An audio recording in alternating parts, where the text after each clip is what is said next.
Hey friends, Mike Gold here, Remax Alliance. Thank you so much for tuning in. Today's vlog post is about not getting blindsided by your loan closing costs when you go to buy a home.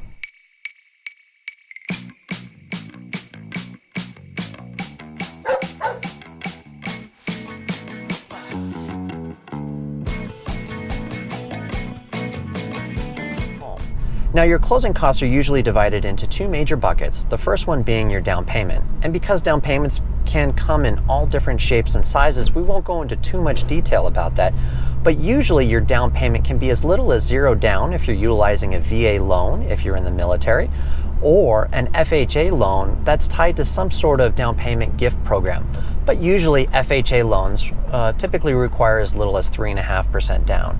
Conventional loans will usually only require 5% down, but again, there are pros and cons to utilizing all the different programs that are available, so we'll not go into too much depth and detail there.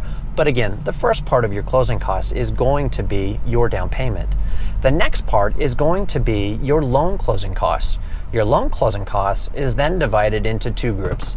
The first group is going to be the charge that the lender is charging you for the cost of their services, and this is usually done for their loan origination fee.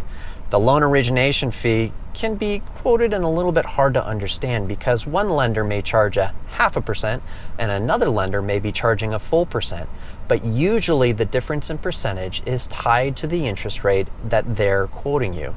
So for example, the one that's charging you 1% loan origination fee may be and typically quoting a lower interest rate because they are making their fee all on the front end of that 1% of loan origination fee. Those that charge a 0.5% might be charging a little bit more on that interest rate because they're getting paid a little bit on the back end of that.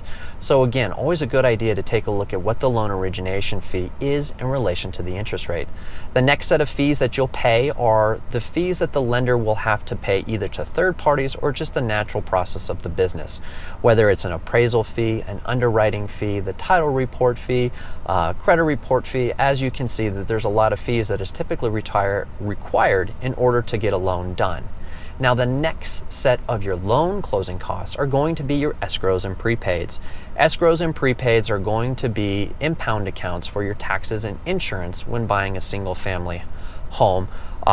If you're doing a condo, typically they may or may not require it, so just check into that. But again, these impound accounts are usually 3 and 5 months worth of escrows to ensure that there's enough funds in the accounts to repay the taxes and insurance on the following year. Another part of those escrows and prepaids is going to be when buying a single family home, a insurance policy for that first year. So again, this kind of dives into and gives you a 30,000 foot perspective on your loan closing costs and prepaids, and ultimately to not get blindsided, give you some